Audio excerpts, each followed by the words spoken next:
It was widely requested that I put out a top quarterback rankings video for this week in fantasy because the quarterbacks have been doo-doo in this year in fantasy football. So we're going through the top 15 quarterback rankings, starting out with our first tier right here. Some familiar names for you. I think they're going to be great this week. Josh Allen, Kyler Murray, and Lamar Jackson. Now with Josh Allen here, look, what you have to put into context when you actually looked at what happened with Josh Allen last week is that they were up on the Dolphins. That game was almost over by halftime.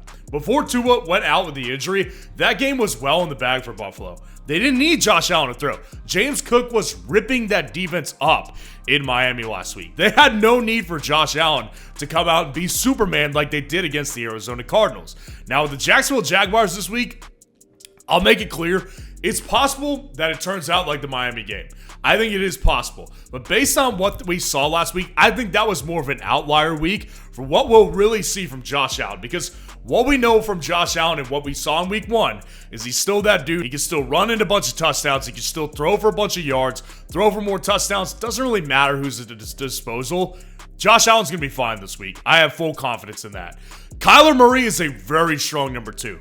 Versus the Detroit Lions this week, I think Kyler Murray is going to smash this week. Look, Kyler Murray came out, he was lights out last week. Like, just look at his stats last week and tell me he wasn't lights out. 17 for 21, and that obviously raised his total fantasy points per game average by a big number.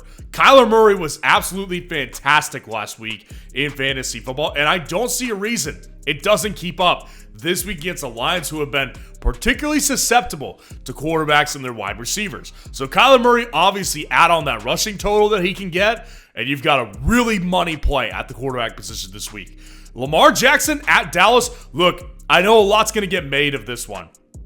Lamar Jackson and the Baltimore Ravens are 0-2. They have not won a game yet, and they lost embarrassingly against the Las Vegas Raiders last week. So what makes this one good? Well, did you know that Lamar Jackson, I think the stat is that he has only lost one game to the NFC. One game in his entire career, he's only lost to the NFC. He is lights out against NFC opponents because they don't have time to prepare for him because they don't see him that much. He's so hard to prepare for. So even in Dallas, in a tougher environment, off a Dallas loss, I've got Lamar here because even last week, he wasn't bad in fantasy football. Obviously, the rushing upside is going to be there, and I think he has a really efficient day throwing the ball, hence why he's at number 3. Now, dropping down to our next tier right here, I've got Jalen Hurts still at number 4. At the New Orleans Saints, this matchup is really good. I think it's going to be really pass heavy, and both quarterbacks are going to do well, which is why I have Mr. Derek Carr here at number 5. The quarterback 2 in fantasy football right now is Derek Carr. Look, this matchup for both teams, I think, is going to be very good. So Philadelphia, it's not exactly the best matchup necessarily. I should rephrase that to them having their backs against the wall a little bit, and also just a belief in Jalen Hurts and Devonta Smith at the very least. Now, obviously, outside of Smith, it gets a little dicey. You're talking about guys like Jahan Dotson. You're talking about Dallas Goedert. You're talking about Johnny Wilson, the rookie wide receiver, who didn't do much either. So you've got some dicey players outside of Devonta Smith for Jalen Hurts, but obviously the rushing upside is still there for him. So with that rushing upside, with what he's been able to do, I don't see him putting him much lower than this right here. And then Derek Carr, the dude is playing lights out right now. It cannot be ignored. This is why Derek Carr has to be inside the top 5 at this point. This dude has been extremely efficient, and the irony is he's throwing very little passes, which is not a great thing. For fantasy sustained success, I think Carr will have a bad week. Heads up to everybody out there who may have claimed Derek Carr off the waiver wire. I think he's due for a bad week at some point. I don't think it's this week, though. The Philadelphia Eagles secondary just got ripped up by Kirk Cousins on Monday night. Primetime Kirk is not usually very good, except against the Eagles defense, I guess.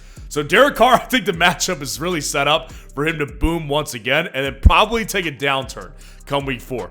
And then I've got Mahomes here at 6, rounding it out. Listen, Patrick Mahomes has not been very impressive. He's put up very steady, like 15-point performances here. There's a major factor that I think is going to up his fantasy production, though, and that's because they don't really have a running back anymore. Carson Steele, Kareem Hunt, maybe. I don't know. I think the one thing we do know is that Mahomes is they're going to be throwing the ball a ton.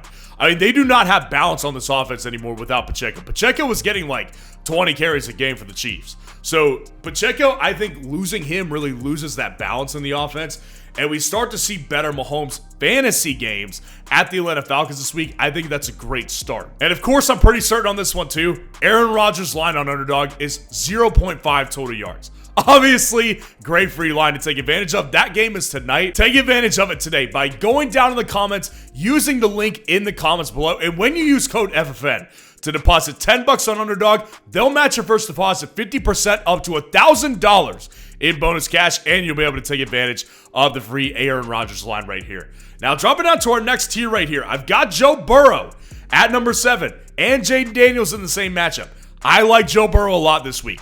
Obviously, every quarterback in 2 weeks who's faced the Commanders has faced a lot of fantasy success. Even Daniel Jones had a great fantasy week last week, and Joe Burrow is starting to turn it back on. He got up to play the Kansas City Chiefs, and this is what the Bengals do. I talk about it all the time on this channel. They start out slow. But I think that the fact that he got up for the Chiefs shows that he still got it. And against the Commanders, it's a great jump start week. So I think Joe Burrow has a really good fantasy performance. One of my favorite plays of the week, to be honest with you. And then Jaden Daniels in the matchup, listen, he's just going to be inside top 10 a lot of weeks for me because he's got the rushing upside. And it's not that he's not a bad thrower either. And I think the Bengals matchup could be pretty good for him. But Jaden Daniels, the reality is this guy is running a ton in football so far. And so I think that Jaden Daniels matchup could be better. Cincinnati's defense did show better last week, but Jaden Daniels, based on his rushing upside, has to be inside the top 10. And then Anthony Richardson at 9. Listen, against the Chicago Bears, matchup stinks.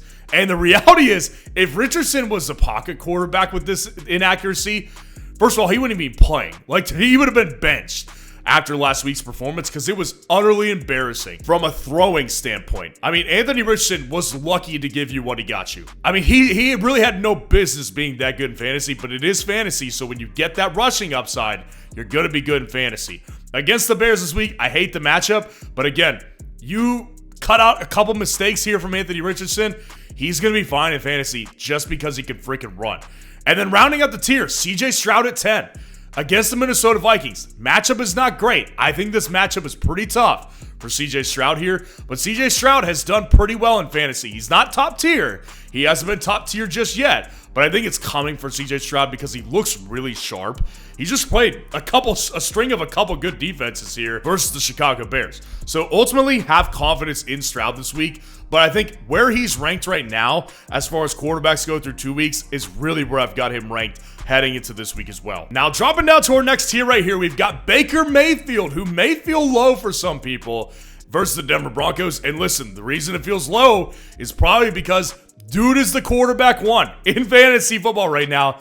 He's been great. He's been really, really good. And last week, honestly, he was really close to putting up a bad game. He had several mistakes in that game, a couple turnovers in that game. But what saved his week, he ran in for a touchdown, and he obviously threw one as well. So Baker Mayfield against the Broncos this week, the matchup is tougher, I think, than the Lions are. The Lions have been pretty susceptible to quarterbacks and wide receivers. The Broncos defense is actually pretty good. The Broncos defense is not the problem that they're experiencing. It's the offense. So Baker, I think, has maybe a little bit of a down week this week, but I think is still really good in fantasy because he looks really sharp and the weapons are firing on all cylinders right now. And then Jordan Love, I'm ranking him here in case he plays. If he plays, I want in on him against the Tennessee Titans because he's got weapons galore. This Green Bay offense, I don't think people realize it after week 1. It's really good. Really, really good. So I think when Jordan Love comes back, we'll get used to that feeling. But I think based on just 1 week of performance, nobody really knows how good Jordan Love and the Packers are. They're really good. Jordan Love, I think when he comes back, if it's this week, I want in on him. That's why I've got him here. But obviously he's questionable. And the update is he was limited in practice, which makes me feel confident that he could come back this week. But of course, gotta acknowledge that he still is injured and may not play again this week. And at 13 here to round out the tier, Geno Smith. Geno Smith has really surprised me. I mean, I probably look like the village idiot to a lot of you when I was smack-talking Geno Smith a little bit before the start of the season because I just didn't expect this from him. Geno Smith he's the quarterback 9 right now, and he's gotten 17, 18 fantasy points basically the last 2 weeks. So Miami, this matchup is pretty good. In Seattle, a demoralized team, which matters for a defense when your quarterback goes out, because what if Seattle wins the time of possession battle by like more than half? So I think that Geno Smith and the Seahawks going to be in really good position. And based on the weapons and how they look right now, I want in on Geno Smith in a lot of situations this week. And to round out the whole thing, dropping out in the next tier, Dak Prescott and Sam Darnold. I know, what world are we living in? 2024 is nuts all around the board, especially in fantasy football, because Dak Prescott should not be doing this bad in fantasy first and foremost. Dak Prescott was like a league-winning guy last year, and he has just simply not been very good. He's a quarterback 15 on the year, and last week was his best performance, and he only had like 14, almost 15 fantasy points. The Ravens have been proven to be beatable on defense this year, so I think that Dak is going to be fine. And really, like, if you actually looked at it last year, Dak's best performances were as the season went on. So I think Dak is going to be fine, and I don't really want him on my bench in most situations, so that's why I've got him here at 14. And then Sam Darnold at 15. Look, Sam Darnold, again, much like the Baker Mayfield surprise and the Derek Carr surprise, Darnold's the quarterback 10. Darnold has looked really good. 72% completion percentage, put up 20 points in fantasy on the 49ers last week. So the Texans defense may very well be better than the 49ers defense is, but the reality is Sam Darnold looks freaking good. Now, if Justin Jefferson misses this game, which I don't really think he will based on what I've seen, it'll definitely drop him out of top 15. But if Jefferson plays, Sam Darnold, you could do a lot worse than him this week, in my opinion, in fantasy football. So let me know how your team was looking so far this week. And if you want to see the top 12 defense rankings for week 3, click on this video right here.